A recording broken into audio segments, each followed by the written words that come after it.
وسوسہ تو ایک طرف رہ گیا، اگر وہاں شیطان بھی آئے تو ٹک نہیں سکتا، تو بھاگ جاتا ہے، وہ تو بھاگ جاتا ہے، شیطان بھاگ جاتا ہے۔ حضرت سیدنا غوث اعظم رضی اللہ تعالیٰ عنہ کے پاس آیا تھا، شیطان حضور غوث پاک کے پاس آیا تھا، آتا ہے پر اللہ والوں کے پاس ٹکتا نہیں، آ جاتا ہے ٹکتا نہیں۔ حضور غوث اعظم رضی اللہ تعالیٰ عنہ نے 40 سال اللہ کی عبادت کی، 40 سال۔ یہاں بھی لوگ بڑے پریشان ہو جاتے ہیں، کیسے جی کیسے کر لی؟ تو میں نے کہا قرآن پڑھو، والذین یبیتون لربہم سجدا وقیاما، وہ راتیں گزار دیتے ہیں اپنے رب کے لیے سجدہ کرتے اور قیام کرتے۔ تو یہ قرآن کی نص نے جب بیان کر دیا، تجھے کیسے شک ہو گیا؟ یہ قرآن کی نص بیان کر رہی ہے کہ اللہ کے کچھ بندے راتیں سجدے اور قیام میں گزار دیتے۔ حضور غوث اعظم نے 40 سال عشاء کے وضو سے فجر کی نماز ادا فرمائی۔ تو ایک دن آسمان پہ نا ایک چھوٹا سا بادل کا ٹکڑا آیا، معاذ اللہ ثم معاذ اللہ، وہ کہنے لگا عبد القادر میں تیرا رب ہوں۔ اس کے اندر سے آواز آئی، میں تیرا رب ہوں، تو نے بڑی عبادت کر لی، اب تو بے شک پڑھ بے شک نہ پڑھ۔ کئی ملنگوں کو معاف نہیں ہو گئی معاذ اللہ کہ بے شک پڑھ بے شک نہ پڑھ، عام اجازت ہے۔ تو حضور غوث اعظم رضی اللہ تعالیٰ عنہ فرمانے لگے اعوذ باللہ من الشیطان الرجیم۔ جب آپ نے یہ پڑھا تو وہ سامنے آ کے کھڑا ہو گیا، کہنے لگا عبد القادر آپ کو کیسے پتہ چلا کہ میں شیطان ہوں؟ تو آپ فرمانے لگے پاگل، مجھے کیسے پتہ نہ چلتا؟ جس رب نے اپنے پیارے حبیب علیہ السلام کو نماز معاف نہیں کی، اس نے عبد القادر کو کیسے معاف کر دی؟ جب حضور کے لیے یہ حکم نہیں آیا کہ محبوب چاہے پڑھو چاہے نہ پڑھو، وہاں تو حکم آیا کہ محبوب تہجد بھی پڑھو، وَمِنَ اللَّيْلِ فَتَہَجَّدْ بِهِ نَافِلَةً لَكَ، نفع دے گی آپ کو، تہجد بھی پڑھے۔ تو ان کے لیے جب یہ حکم نہیں تو میرے لیے کیسے آ گیا؟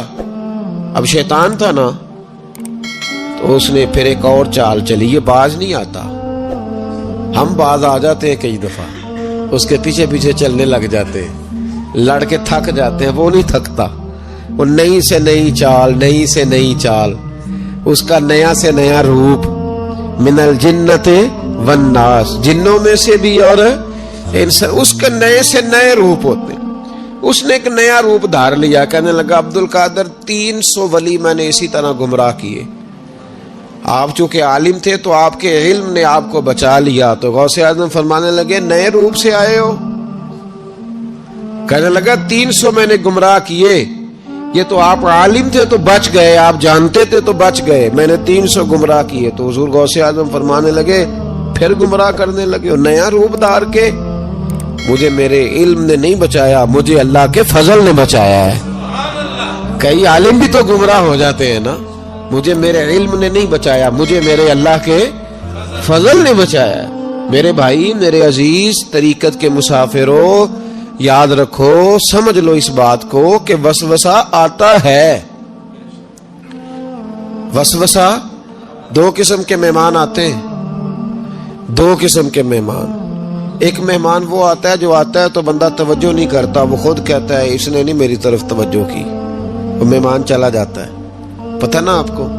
اور جس کو بندہ اٹھ کے سینے سے لگائے اور اس کے ساتھ گفتگو شروع کر دے، وہ مہمان جاتا ہے تو بیٹھا رہتا ہے، وہ تو نہیں جاتا۔ وسوسہ آتا ہے، جو تو توجہ نہ کرے اس کا چلا جاتا ہے، اور جو سینے سے لگا لے، سوچنے لگ جائے، غور کرنے لگ جائے، اس کا وسوسہ بیٹھ جاتا ہے، اسی کے پاس رہتا ہے، دوستانہ کر لیتا ہے، کئی دفعہ تو بالکل مکان ہی ساتھ بنا لیتا ہے، ہر وقت کوئی نہ کوئی بات کان میں، ہر وقت کوئی نہ کوئی بات کان میں۔ کیوں وسوسہ آتا ہے؟ تجھے کیسے آ گیا؟ اس کا یقین کامل ہو، اسے وسوسہ کیسے آئے؟ جس کی توجہ سیدھی ہو اسے وسوسہ نہ چھڑ یار دا بوہا، نہیں تے ہو جاویں گا روگی۔ جیڑی بکری اجڑوں وچھڑی او بگیاڑا جوگی۔ یہ تو بھئی تو اگر اندر رہتا، صحبت کے اندر رہتا، چھتری کے نیچے رہتا، تو پھر وسوسہ تجھے کیسے وسوسہ کس طرح تیرے پاس آیا؟ وسوسہ اس کے پاس آتا ہے جو وسوسے کی جانب توجہ کرتا ہے۔ بہت زیادہ لوگوں کو بدگمانی ہونے لگی ہے، بہت زیادہ وسوسے آنے لگے ہیں، بہت زیادہ خیال ہونے لگا ہے، بہت زیادہ توجہ ہونے لگی ہے، بڑی